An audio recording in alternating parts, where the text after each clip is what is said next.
En la primera clase habíamos planteado la presencia en este siglo que vamos a contemplar de un conflicto. En la clase de hoy nos toca una tarea más bien gozosa, que es la de considerar la presencia de la luz de la fe en medio de ese siglo, a través del magisterio de la Iglesia. Vamos a presentar este tema en dos momentos, en dos puntos principales.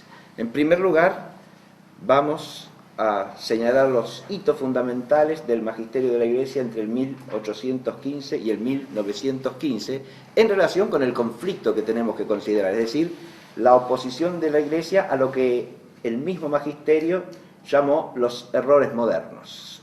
Hago una primera aclaración preliminar. El término moderno aquí no tiene un sentido historicista. Tiene el sentido que ha tenido tradicionalmente en el lenguaje de la Iglesia. Moderno significa una innovación o una novedad propia de los tiempos actuales, ¿sí? Así se llamó en el siglo XIV vía moderna o vía de los modernos al nominalismo, por ejemplo. Y en el mismo siglo XIV, ya un poco más adelante, se llamó devocio moderna a una forma de piedad que no tenía arraigo en la tradición y que era de alguna manera una innovación, ¿no? De modo que el uso del término moderno aquí hay que entenderlo en este sentido, ¿no? Es moderno lo que es una innovación propia del tiempo del que habla. Así que es un concepto totalmente relativo y puede darse en cualquier siglo, digamos, en cualquier momento de la historia.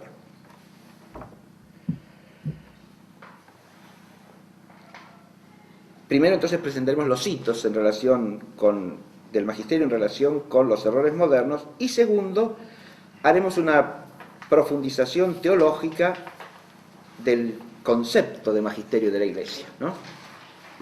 Porque es un concepto que conviene precisar para no extraviarse en la consideración de lo que es enseñanza del magisterio y lo que no lo es. Entonces, la segunda parte de nuestra clase de hoy va a ser una parte más bien teológica, no tan histórica, sino primariamente teológica. Y vamos a desembocar finalmente en una breve consideración de la modalidad de la presencia de la luz de la verdad revelada en la historia a partir de dos expresiones tomadas del Evangelio: signo de contradicción y sal de la tierra. Muy bien, vamos a empezar con el magisterio.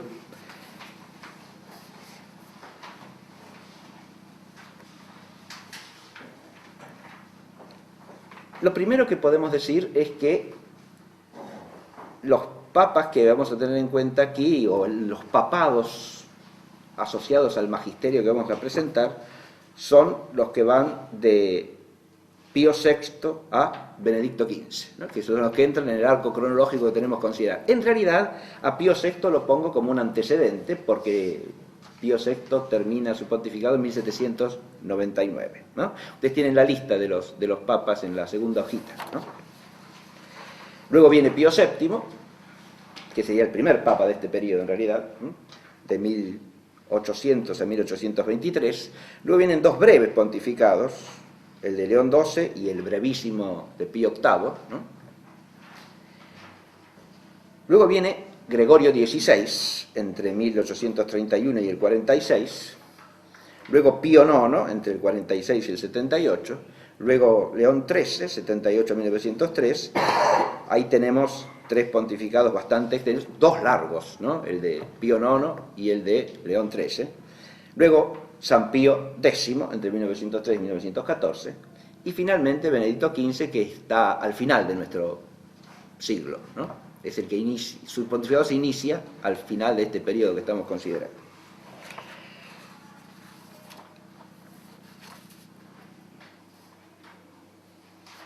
Una primera distinción que conviene recordar es la distinción entre el magisterio ordinario y el magisterio extraordinario. El combate contra los errores modernos atraviesa todo el magisterio ordinario de este siglo, que va de 1815 a 1915, de manera constante y homogénea, podríamos decir, ¿no? A todos los niveles del magisterio ordinario, porque El magisterio ordinario es la enseñanza, como lo dice la expresión, corriente, común, constante y viva de la doctrina de la fe en la Iglesia, ¿no? Eso es el magisterio ordinario. Esa tradición constante de la enseñanza de la fe implica transmitir la doctrina de la fe y rechazar los errores que se le oponen, por una sencillísima razón que hace a todo magisterio, ¿no? Cuando uno transmite una verdad, tiene que defenderla y distinguirla de los errores que se le oponen, y rechazar los errores para conservar la verdad, ¿no? Como diría Santo Tomás en su lenguaje, son dos partes integrales de un mismo hábito, ¿no?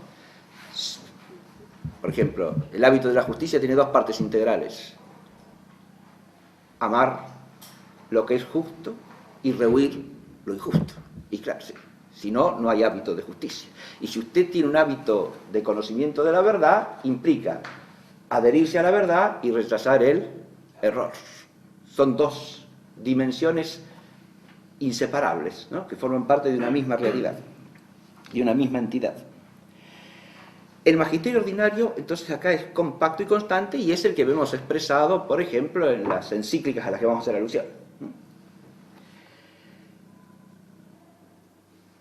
Hay algunas encíclicas que tienen especial relevancia para nuestro tema, y en las que incluso se habla expresamente de los errores modernos. Es el caso de la Miraribus de Gregorio XVI. Es el caso de la Quanta Cura de Pío IX. Es el caso de un documento compilado bajo el pontificado de Pío IX que es conocido como el Syllabus, ¿no? Que lo que recoge son un conjunto de doctrinas que han sido consideradas erróneas en distintos documentos anteriores, del propio Papa Pío IX y de otros papas precedentes. Pero es también un catálogo de los errores modernos, precisamente. Esos serían los documentos más específicos para nuestro asunto. Pero tampoco podemos olvidar las encíclicas que constantemente se refieren al enseñar a las distintas verdades de fe a los errores que se les oponen, como el caso de todo el magisterio político y social de León XIII, ¿no? Al que hemos hecho alusión en otro curso anterior.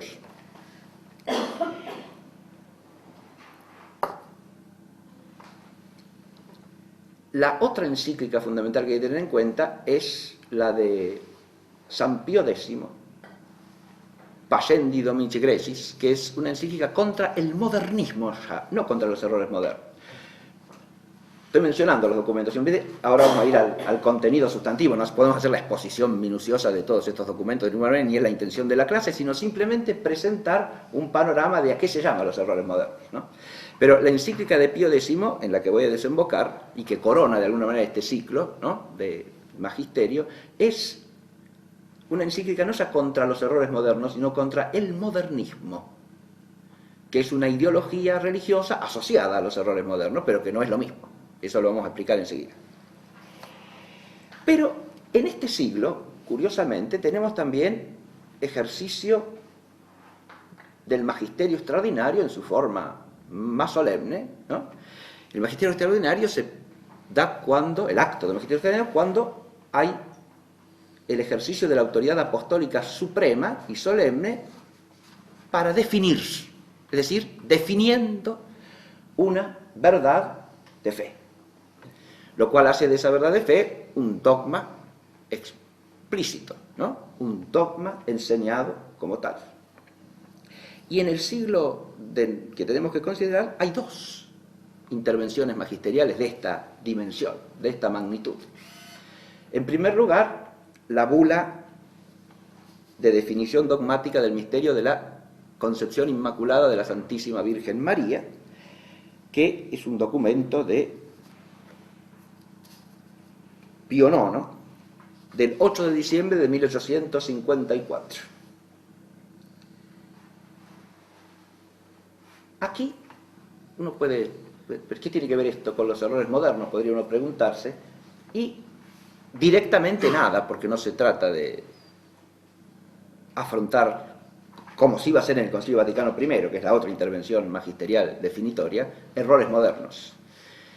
Se trata, en cambio, sí, de poner ante la mirada de todos los fieles un misterio de fe que nos pone directamente, plenamente, ante la luz del misterio y de lo sobrenatural. Y no tenemos que olvidar que el espíritu que subyace a los errores modernos es básicamente el espíritu naturalista, es decir, el espíritu que niega el orden sobrenatural, el espíritu del iluminismo, digamos, ¿no? Que niega el orden sobrenatural y reduce todo a mera naturaleza. De modo que la proclamación de la concepción inmaculada como el misterio de singular modo de ser redimida la Santísima Virgen María, ¿no? Por la gracia de Cristo, no curativamente, sino preventivamente, este misterio admirable que hace a la plenitud del misterio mariano, ¿no? De María como Madre de Dios y a sus privilegios como tal, ¿no? Este misterio admirable, de alguna manera, nos recuerda a los fieles, a los miembros de la Iglesia, que no se puede permanecer en la fe y al mismo tiempo tener una mentalidad naturalista, ¿no? Por lo menos. No se puede pensar naturalistamente y al mismo tiempo tener la fe cristiana. La otra intervención magisterial definitoria en realidad es un conjunto de definiciones que aparecen en los documentos del Concilio Vaticano I. El Concilio Vaticano I, concilio ecuménico, convocado por el Papa Pío IX, que se celebra entre los años 1869 y 1870. En realidad son unos pocos meses, lo tienen ustedes allí las fechas, ¿sí? Es desde diciembre del 69, se inauguró el 8 de diciembre, ¿no? El día de la Inmaculada, el 8 de diciembre de 1869 hasta julio del 70, cuando se tiene que levantar, se suspende sine die al ingresar las tropas del reino del Piamonte y de Garibaldi a Roma, ¿no? Para tomar posesión de la ciudad como capital del Reino de Italia, expulsando al Papa y al concilio que se estaba celebrando en ese momento de la ciudad de Roma, ¿no? Esto es el contexto histórico en que nos movemos, ¿no? El Concilio Vaticano I emitió dos constituciones dogmáticas en las que hay definiciones con sus anatemas correlativos, ¿sí? Porque la definición, en el modo de ser expresada, siempre implica el rechazo enérgico del error que se opone a la verdad definida, ¿no? O sea, lo que se llama el anatema. En las constituciones del Vaticano II, del Vaticano I, perdón, hay definiciones y anatemas que muestran el carácter de tales de esas definiciones. ¿Acerca de qué? Bueno, la primera constitución es la Dei Filius. Y la Dei Filius es una constitución acerca de la fe y la razón. Y en esta aparecen definidas las relaciones entre la fe y la razón, la índole de la fe y de la razón, la imposibilidad de su contradicción esencial u objetiva, la necesidad de ambas en orden al pleno conocimiento de la verdad, la superioridad de la fe sobre la razón, porque solo la fe nos da a conocer las realidades sobrenaturales, es decir, los misterios, la posibilidad de penetrar intelectualmente los misterios, es decir, es una visión amplísima y dogmática, insisto, de la fe, de la razón y de su relación, de la relación entre ambas. Y esto sí que tiene que ver con los errores modernos, porque los errores modernos, dije, tienen como trasfondo el naturalismo. Y ese naturalismo llevado a la esfera del conocimiento es racionalismo.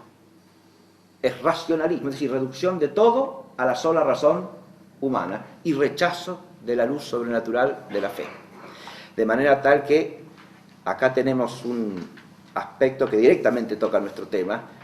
Siempre que hay que entender teológicamente la fe, la razón y sus relaciones, hay que ir a esta constitución Dei Filius del Concilio Vaticano I, porque es la fuente principal para conocer cuál es la verdad cristiana a este respecto.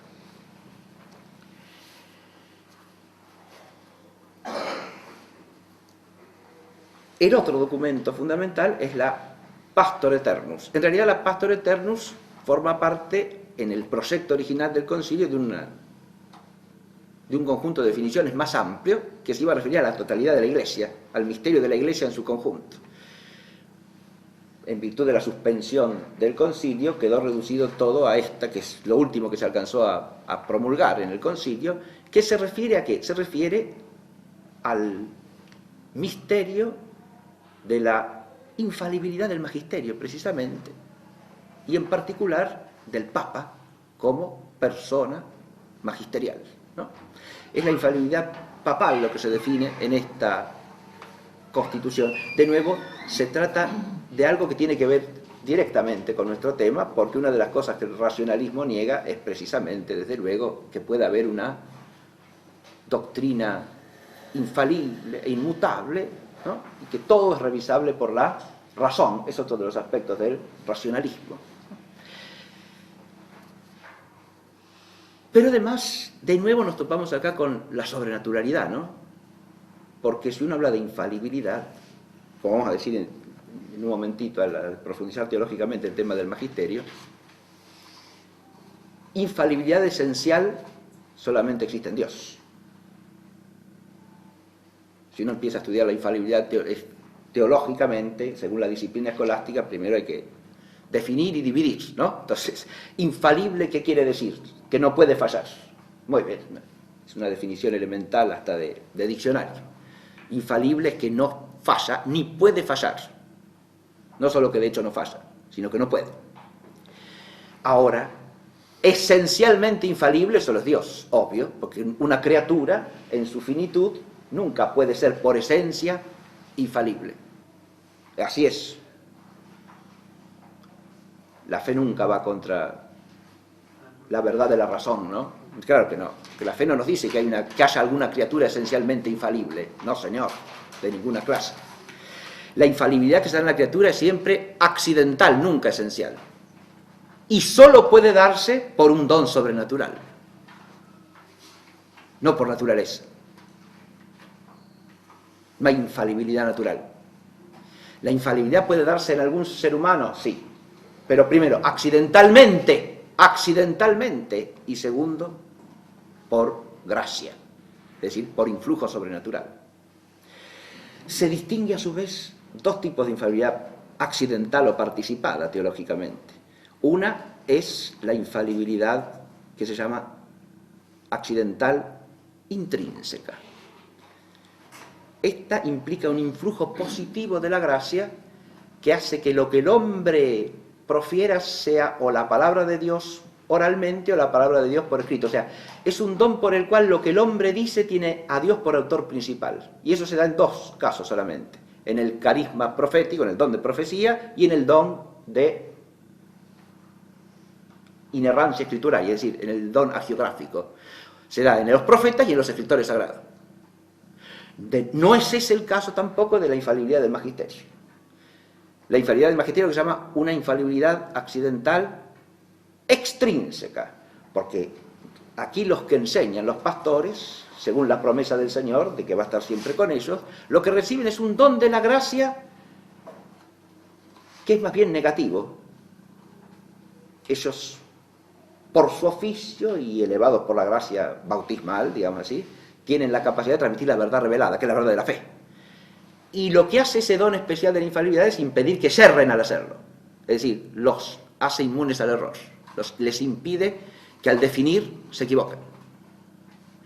Al definir, digo. O sea, eso entra en juego cuando la autoridad apostólica, transmitida a los obispos, y al sucesor de Pedro en particular como el que tiene el primado de toda la Iglesia, cuando estos definen en materia de fe, no cada vez que hablan, no cada vez que enseñan algo, ciertamente que no, sino solamente cuando se pone en juego la plenitud de la autoridad apostólica. Son distinciones elementales, pero que conviene tener en cuenta y refrescar constantemente para no caer en errores gruesos o en equivocaciones lamentables en este aspecto. Este es el tema precisamente de esa definición de la Pastor Eternum, que define la infalibilidad del magisterio pontificio, ¿no? Le pone un dique al racionalismo y al mismo tiempo demarca los límites de ese misterio sobrenatural, ¿no? Que nos pone ante la mirada.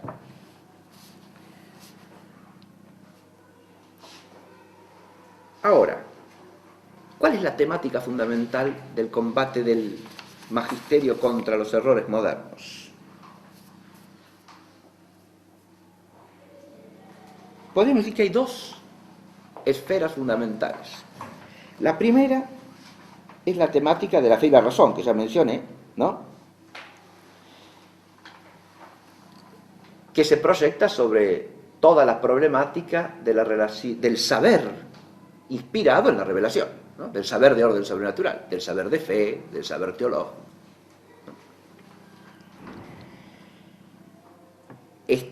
¿Por qué? Y porque acá aparecen toda una serie de errores despectivos de la luz de la fe, absolutizadores de la razón y además desquiciadores de la racionalidad humana, que está malentendida en general en los autores que podríamos llamar ideólogos de los errores modernos.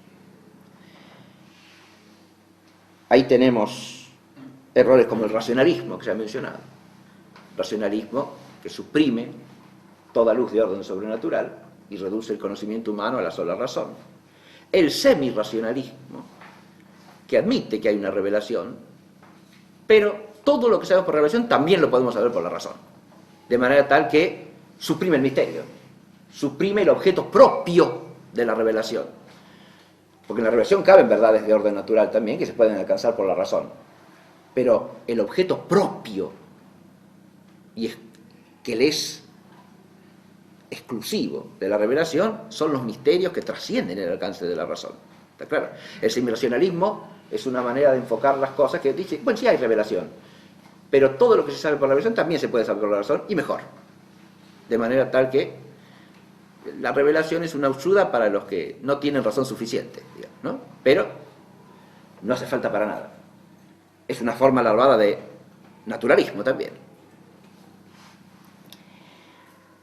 El naturalismo es el error más generalizado, pero el naturalismo ya no solo afecta al conocimiento y al saber, sino que tiene que ver con la segunda temática fundamental, la temática podríamos llamar moral, política, social, ¿no? Esta otra temática, porque la proyección directa de esta cuestión del racionalismo, ¿a dónde va?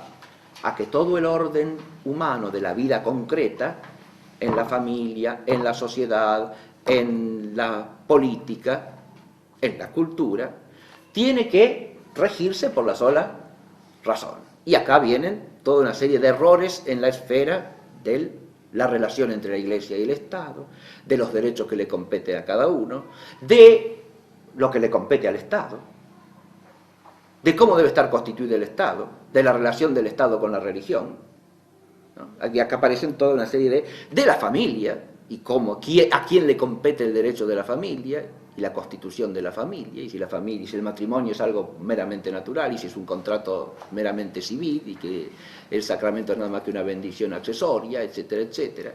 Todas esas cosas, ¿no? Estoy haciendo un panorama, ¿no? Aparecen entonces errores como el indiferentismo y el latitudinarismo. ¿Eso en relación con qué? Es una consecuencia del naturalismo, eso, ¿no? Porque al suprimir la revelación no hay religión revelada, ¿no? Y por lo tanto, la verdadera religión que procede de Dios, no del hombre, de las búsquedas meramente humanas, ¿no? Que en algún caso podrán estar más o menos bien encaminadas, pero que jamás son la religión divina revelada por Dios, la religión verdadera, ¿no? El indiferentismo postula la igualdad de todas las religiones, ¿no? El igual valor de todas las religiones.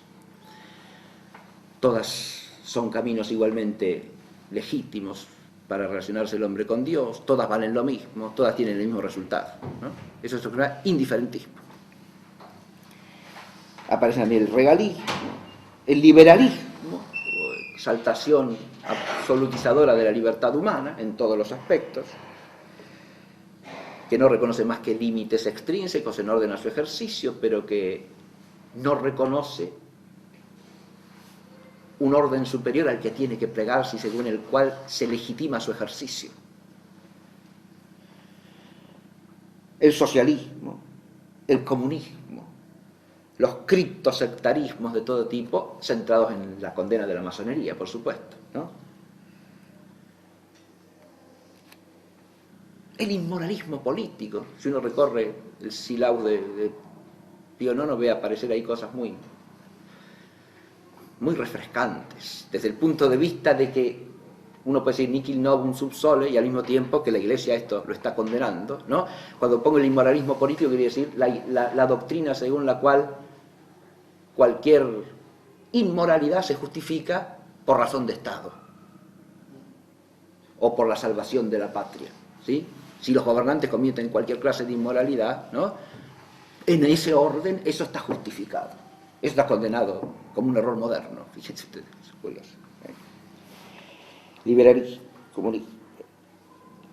El materialismo político también. Con esto nos referimos a que la política se transforma en algo donde lo único que importa es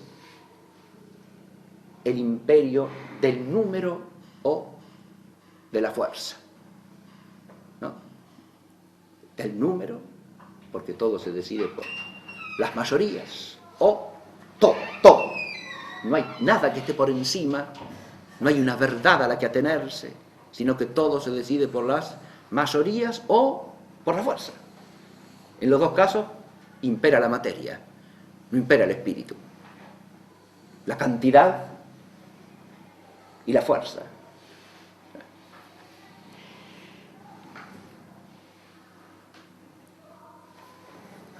Vamos a leer algún texto, ¿no?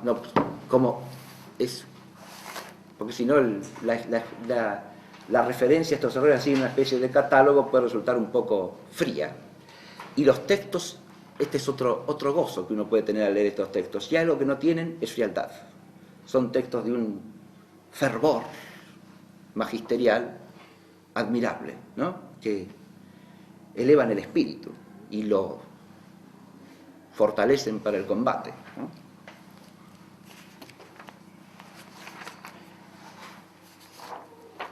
Primero leo un parrafito nomás de el breve del año 1791 de Pío VI a la Asamblea Nacional Francesa, ¿no?, plena revolución. Y ahí dice, este es el comienzo del combate contra los errores modernos en este periodo que estamos señalando, ¿no?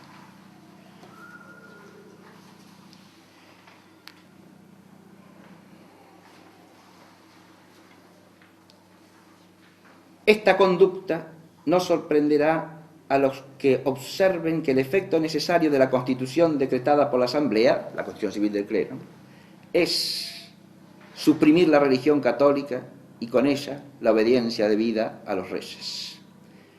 Es desde este punto de vista que se establece como un derecho del hombre en sociedad esa libertad absoluta que no solamente asegura el derecho de no ser inquietado sobre las opiniones religiosas que se quieran tener, sino que confiere esa licencia para pensar, decir, escribir e incluso hacer imprimir impunemente en materia de religión todo lo que pueda sugerir la imaginación más desarreglada. Derecho monstruoso que parece, sin embargo, a esta asamblea resultar de la igualdad de las libertades naturales a todos los hombres.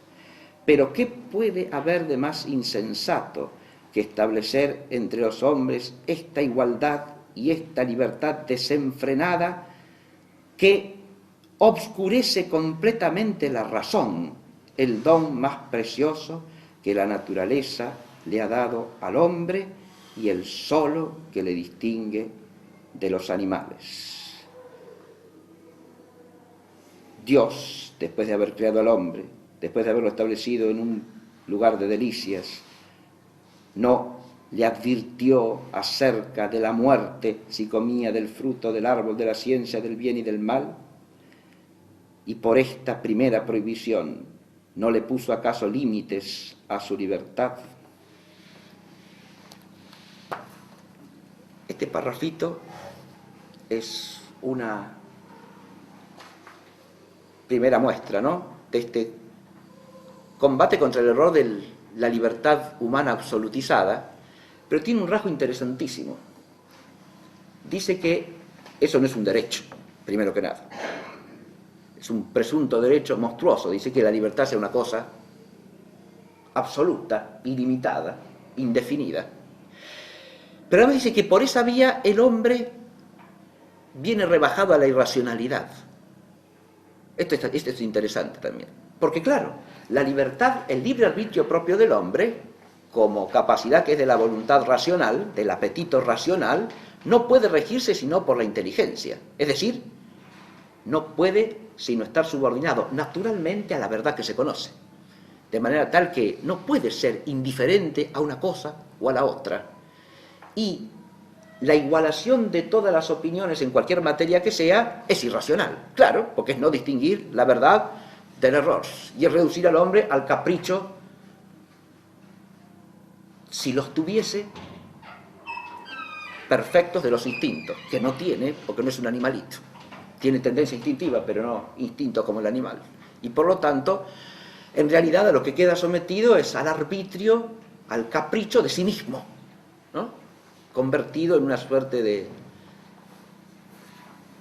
trompo macabro que gira sobre su propia vanidad, ¿no? El otro texto que quería leer tiene que ver con lo que figura en el programa, que es un fragmentito de la Quanta Cura de Pío IX.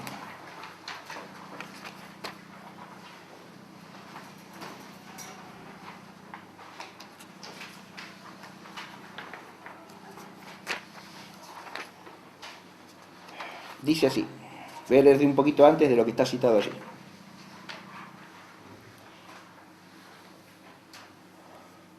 Por tanto, ante esta gran perversión de afirmaciones erróneas, nos, conscientes de las obligaciones de nuestro ministerio apostólico y llenos de solicitud por nuestra santa religión, por la sana doctrina, por la salvación de las almas, cuya guarda se nos ha confiado de lo alto, y por el mismo bien de la sociedad humana, hemos juzgado que es nuestro deber levantar de nuevo nuestra voz apostólica. Por consiguiente, todas y cada una de las diversas opiniones y doctrinas erróneas que van señaladas detalladamente en la presente encíclica, nos con nuestra autoridad apostólica las reprobamos, proscribimos y condenamos, y queremos y mandamos que todos los hijos de la Iglesia Católica las tengan por reprobadas, proscriptas y condenadas. Pero además, sabéis muy bien, venerables hermanos, que hoy día los enemigos de la verdad y de la justicia, y enemigos encarnizados de nuestra santa religión, por medio de libros envenenados, folletos y periódicos esparcidos por los 4 extremos del mundo, engañan a los pueblos, mienten a conciencia y propagan toda clase de teorías impías. Ni ignoráis tampoco que en nuestra época hay hombres que, empujados y excitados por el espíritu de Satanás, han llegado hasta tal grado de impiedad que reniegan de Jesucristo, nuestro único soberano y Señor, y no temen atacar su divinidad con la más criminal impudencia. En este punto no podemos dejar de tributaros, venerables hermanos, las mayores alabanzas, se refiere a los obispos de la Iglesia, ¿no?, que tenéis bien merecidas por el celo con que habéis levantado vuestra voz episcopal contra una impiedad tan grande. Acá hago un pequeño comentario a esto. El texto se deja entender por sí solo, no hace falta explicarlo, pero sí este reconocimiento que es el Papa del magisterio de todos los obispos de la Iglesia, porque cuando hablamos del magisterio ordinario no hablamos solo del Papa. Ciertamente que no. Hablamos del magisterio de todos los obispos. Hablamos de la Iglesia docente en su totalidad, en su conjunto, ¿no?, en la unidad de la fe. Esta es la razón de que nos, por medio de esta encíclica, nos dirijamos de nuevo amorosamente a vosotros que, llamados a participar de nuestra solicitud, sois para nos, en medio de estos grandes dolores, un motivo de alivio, de alegría y consuelo por vuestra religión, por vuestra piedad y por ese amor, esa fe y esa abnegación admirables con las que os esforzáis por cumplir varonil y cuidadosamente la gravísima obligación de vuestro ministerio episcopal en unión íntima y cordial con nos y con esta sede apostólica. Nos esperamos de vuestro ardiente celo pastoral que, blandiendo la espada del Espíritu, que es la palabra de Dios, y fortificados con la gracia de nuestro Señor Jesucristo, insistáis más y más cada día para lograr que por vuestros cuidados incesantes los fieles confiados a vuestra solicitud se abstengan de las hierbas venenosas que Jesucristo no cultiva porque no han sido plantadas por su Padre. Esa es una expresión de San Ignacio de Antioquía, ¿sí? Que los fieles de Jesucristo se abstengan de las hierbas venenosas que Jesucristo no cultiva porque no han sido plantadas por su Padre. No ceséis, pues, nunca de inculcar a los fieles que toda verdadera felicidad brota para los hombres de nuestra sagrada religión, de su doctrina y de su práctica, y que es feliz el pueblo que tiene al Señor por su Dios. Acá está citando el salmista, por supuesto. Enseñad que los reinos descansan sobre el fundamento de la fe. Este es el Papa Celestino I, siglo V, ¿sí? Los reinos descansan sobre el fundamento de la fe, y que nada hay tan mortífero y que más exponga a la caída y a todos los peligros que el afirmar que nos basta la libertad que hemos recibido al nacer, si que tengamos otra cosa que pedir a Dios, es decir, que, olvidando a nuestro autor, osemos renegar de su poder para mostrarnos libres. Esta expresión corresponde a San Inocencio I, Papa, en una epístola que le dirige al concilio de Cartago, que se reúne para refutar la herejía semipelagiana, ¿sí? El semipelagianismo era una forma de naturalismo. Esto es en el siglo VI, ¿no? Esto dice San Celestino. Y que nada puede ser más ventajoso y más glorioso para los jefes de los estados y para los reyes que ajustar su conducta a las palabras que nuestro prudente y enérgico predecesor San Félix escribía al emperador Zenón. De nuevo estamos en el siglo V. Esto es, dejar a la Iglesia católica gobernarse por sus propias leyes sin permitir que nadie ponga obstáculos a su libertad. Es cierto, en efecto, que interesa a los príncipes, siempre que se trata de los asuntos de Dios, respetar el orden que Dios ha establecido, subordinando y no prefiriendo la voluntad real a la de los sacerdotes de Cristo. Muy bien. Acá este es otro aspecto que quiero señalar en este magisterio ordinario, y es su carácter tradicional, ¿no? El magisterio ordinario no puede ser otra cosa que homogéneo con la tradición, porque si no, no sería magisterio ordinario. El magisterio ordinario quiere decir, en cuanto a ese ejercicio, el que no reviste ninguna forma extraordinaria de definición, correcto. Pero, en cuanto a su objeto, es el magisterio por el cual se enseña la doctrina común. Es decir, según expresión ya patrística, lo que se enseña siempre, en todas partes y por todos. Y no cabe otra cosa en el magisterio ordinario, ¿no? El recurso a los textos de los santos padres o de papas anteriores, de siglos ya muy lejanos, como hace acá, o a San Ignacio de Antioquía, ¿no? Fines del siglo I, comienzos del segundo.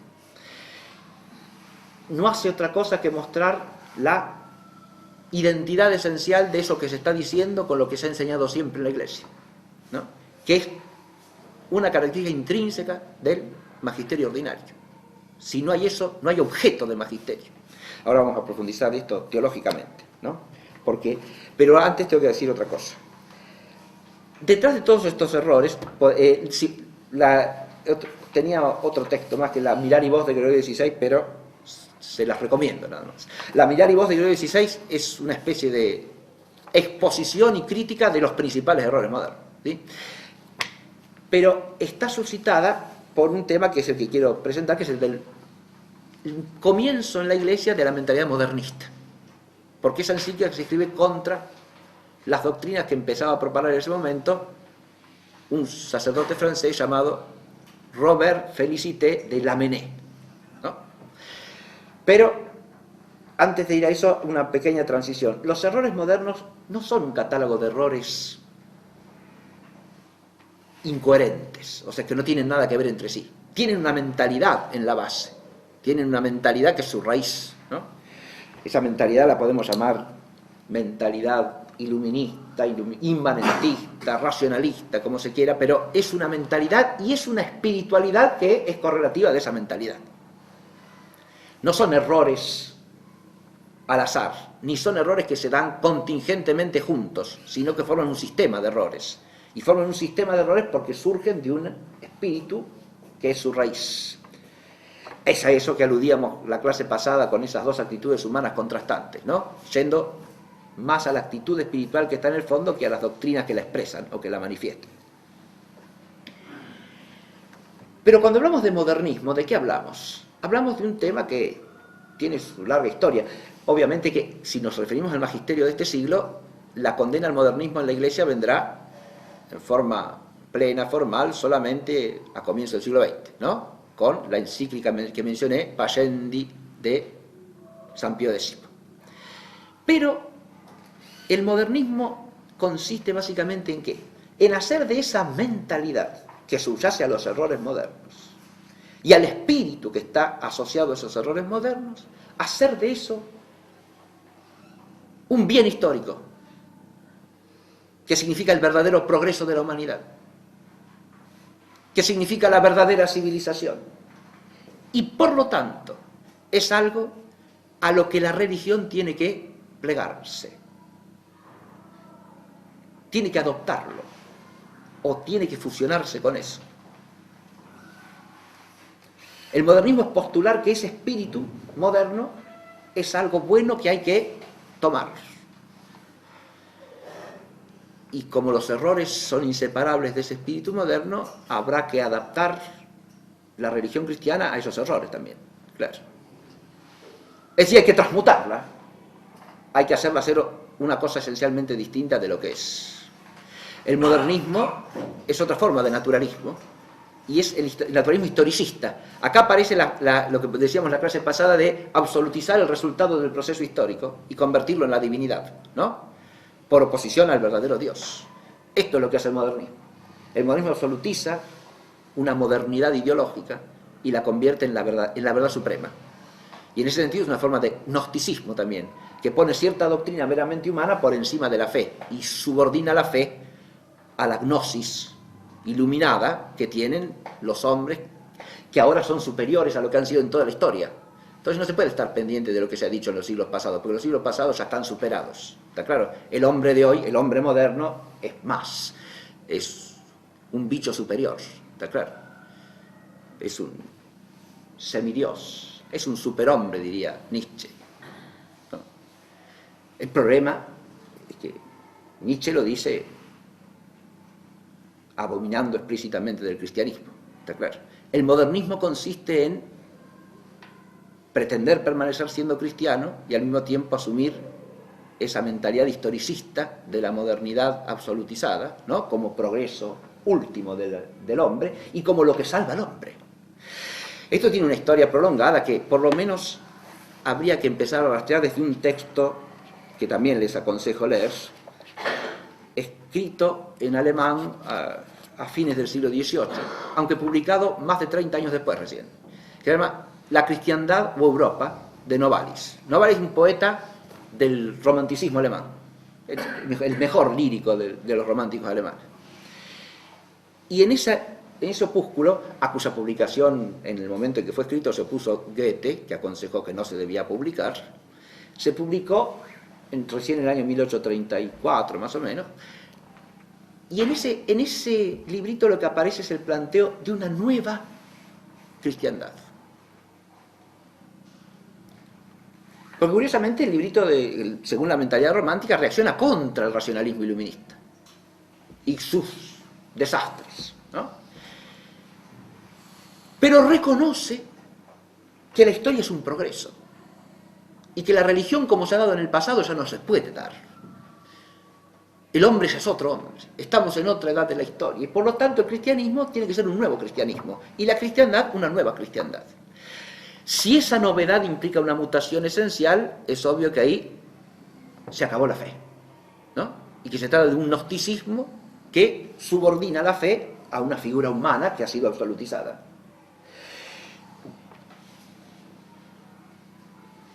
Acá tenemos el germen del modernismo romántico en el sede protestante con Novalis, ¿no? Lamennais ya implica la introducción de esta mentalidad en el catolicismo. Porque Lamennais, el itinerario de Lamennais es complejo, ¿no? Hay libros muy buenos sobre Lamennais. Lamennais empieza siendo un ultramontano, como se decía, es decir, empieza exaltando y exagerando la importancia del papado y la necesidad de que el Papa gobierne a toda Europa, digamos así. Casi. ¿Pero para qué? Ahí ya estaba el germen de su error. Para que de alguna manera la sociedad esté tan bien ordenada que tengamos el paraíso en la tierra, ¿sí? Es decir, eso lo va a llevar a rechazar en nombre de las doctrinas modernas, que para él no son errores, sino que son el progreso, ¿no? elementos decisivos del magisterio pontificio contra los errores modernos. Y de ahí va a empezar a propugnar la separación de la Iglesia del Estado como un ideal, ¿no? El Estado tiene que erigirse en el principio supremo del ordenamiento humano, ¿no? Desde una verdadera religión que es la religión nueva. Una mujer horrible de la época, escritora, ella que se llamaba George Sand, ¿no? Que se la conoce normalmente por su asociación con el músico Chopin, ¿no? George Sand, dirigiéndose a Lamennais, le dijo: usted es el profeta de la nueva religión. Una frase que es una definición magnífica. Usted es el profeta de la nueva religión, ¿no? El pseudo profeta de esa religión supletoria del cristianismo, ¿no? De esa falsa religión. Ahora, el modernismo tendrá un desarrollo posterior. Frente a este primer brote de lo que podemos llamar el modernismo en la Iglesia, el magisterio se presentará firmísimo, ¿está claro? Gregorio XVI, Pío IX. De manera que no cunde esto. El nuevo brote del modernismo se da a fines del siglo XIX, principios del siglo XX. Es el modernismo que confrontará Pío X. Ahí ya el modernismo se ha elaborado ideológicamente de una manera más compleja que en Lamennais, y no ligado directamente a lo político, sino ligado a lo dogmático, al dogma, a la escritura, al concepto de religión. No vamos acá a exponer lo que es la concepción modernista, pero sí decir una cosa mínima.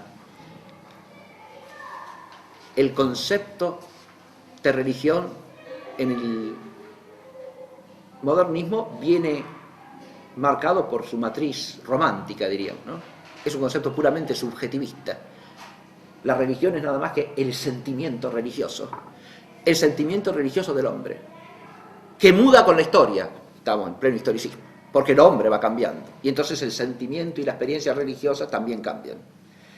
Y la experiencia religiosa es el determinante de la religión, incluso para el dogma. Los dogmas, dirán los modernistas, son símbolos vacíos de contenido en sí mismos. O sea que desde el punto de vista de la verdad dogmática y de la revelación, el modernismo es una forma de absoluto irracionalismo. ¿Qué quiero decir con esto?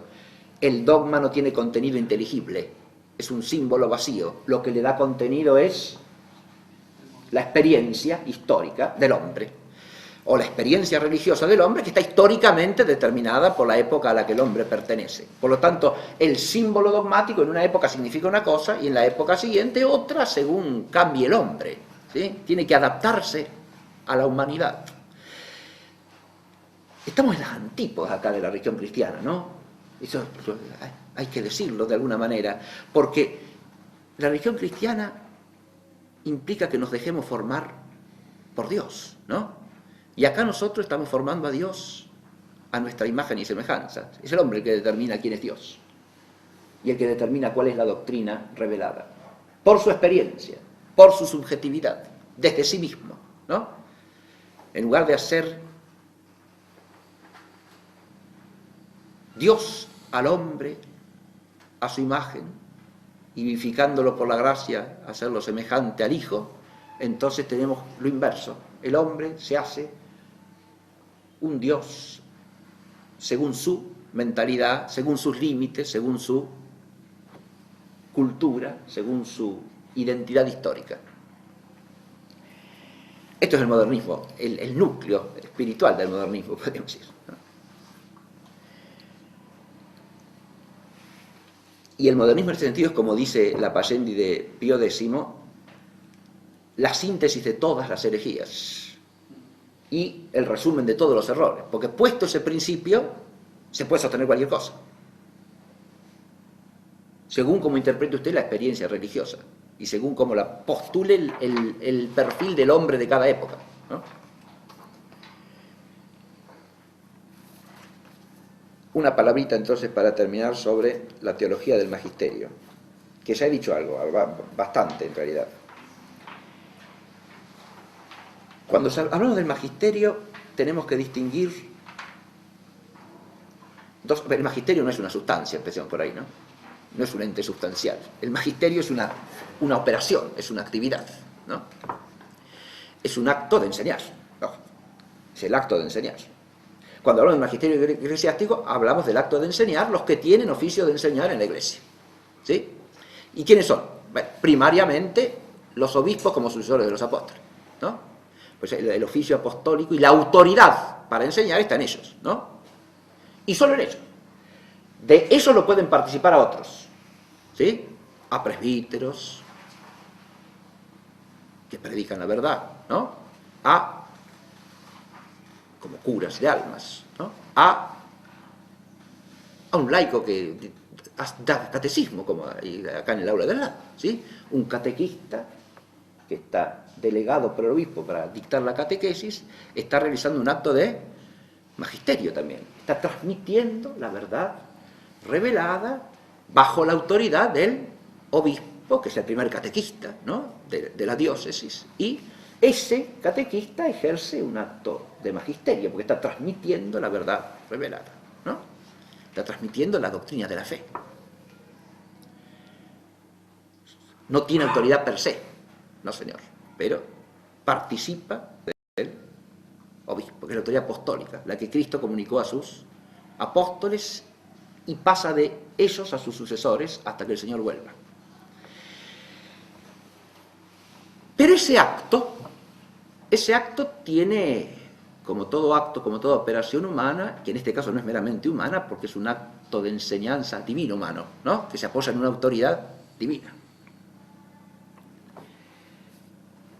Como todo acto tiene un aspecto que podríamos llamar cuasi material acá, hay que poner palabras, hay que hacer gestos, creo que para enseñar. ¿Cómo enseña un ser humano? Y enseña con palabras, con signos siempre, ¿no? Como diría San Agustín, el hombre que enseña no hace más que poner signos exteriormente para que otros hombres a través de esos signos puedan ser llevados a cierta verdad, si es que ellos tienen la inteligencia, la luz interior para captarla, ¿no? Y así es, no hay otra, no tiene vueltas, ¿no? Bien. Pone signos.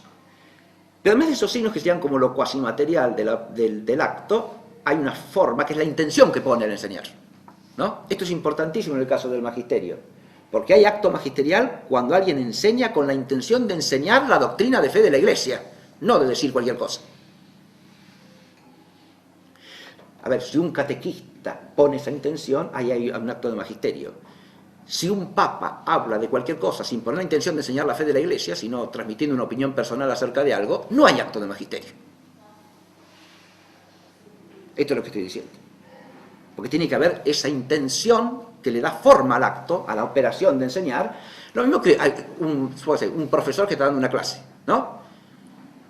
En un momento de la clase se pone a hablar amistosamente con los alumnos. Dejó de enseñar ahí, ¿sí? Ya no está enseñando. Puede vertir opiniones que no pretende enseñárselas a nadie. Simplemente está estableciendo un diálogo. No sería el lugar apropiado, uno puede discutir eso, ¿no? Si está bien que lo haga en la clase, porque puede dar lugar a equívoco, ¿no? Si yo lo hago dentro de la clase, parece que sigo enseñando, ¿no? Puede que las palabras no se presten al equívoco. Es tan claro que no estoy enseñando porque estoy hablando de otra cosa, que no hay problema, ¿no? Pero si no hay la intención de enseñar, no está enseñando uno, ¿no? Aunque esté poniendo palabras y signos. Esto es lo que quiero decir. Pero eso es el magisterio como acto. Ahora, el acto de enseñar es principalmente un acto relativo al objeto que se transmite por la enseñanza. Porque enseñar es mostrar algo. Eso quiere enseñar. Enseñar es poner delante de la mirada algo, ¿no? Enseñar, mostrar. Cuando se enseña se muestra algo, y ese algo que se muestra es el objeto. Y el objeto es lo que especifica el magisterio, ¿no? Hay un aspecto subjetivo, operativo, hay un acto que hay que poner, pero ese acto se determina primariamente por el objeto, porque es un acto de enseñar, y se enseña algo. No se puede enseñar nada. Se enseña siempre algo, y el algo que se enseña es lo que especifica el acto magisterial. En el caso del magisterio eclesiástico, ¿qué es lo que se enseña? el contenido del depósito de la fe. Y si no, no hay acto magisterial. De nuevo, aunque haya intención de enseñar, si lo que se enseña no es verdad revelada, o una verdad conexa necesariamente con la verdad revelada, y que es inseparable de ella, no hay acto de magisterio tampoco. Por más que subjetivamente el acto revista todas las formalidades del caso. Muy sencillo. Si el catequista que está dando la catequesis, en lugar de transmitir la doctrina de la fe, se pone a transmitir una opinión suya, qué sé yo, sobre el campeonato de fútbol o sobre las elecciones próximas de la República Argentina, se acabó el acto de magisterio. Por más que le siga hablando a los catequizandos en el tono magisterial que venía usando, si es que usaba, o les siga hablando de la misma manera que les ha hablado hasta ese momento. Porque su oficio de enseñar no es para eso. Tiene un objeto que lo delimita, lo determina y al determinarlo lo delimita, ¿sí? Está enseñando algo, no cualquier cosa. Los límites del acto magisterial objetivamente se dan en toda disciplina humana, ya, ¿no? El profesor de matemáticas, yo profesor de esto, el profesor de aquello. Y se sale de su ámbito de competencia, ya el acto magisterial queda distorsionado, desvirtuado. Más aún, si en la esfera de su competencia, en lugar de transmitir lo que debe enseñar, la doctrina que es común, se pone a transmitir opiniones personales, ¿sí? Me contaban el otro día de un profesor de formación ciudadana que les dice a sus alumnos, díganles a sus padres que no hay que votar por fulanito.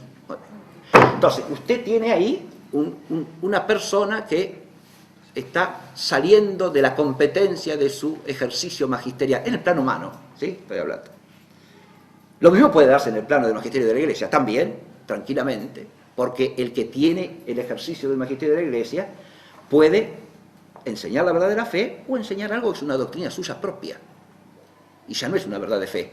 ¿Ese acto es un acto magisterial? No, por más que revista toda la formalidad del caso, está claro. Que lo haga el presbítero en una homilía, lo haga el obispo en una entrevista o lo haga el papa. Si el objeto no es la verdad de la fe, falla el acto magisterial objetivamente, porque no tiene objetividad propia sobre la que recaer. No hay acto de magisterio. Hay una enseñanza humana, si se quiere, puede ser. Yo humanamente quiero enseñar esto. El que ejerce una enseñanza del orden divino humano, que es la enseñanza del magisterio de la Iglesia, en principio no tiene derecho a confundir una cosa con la otra.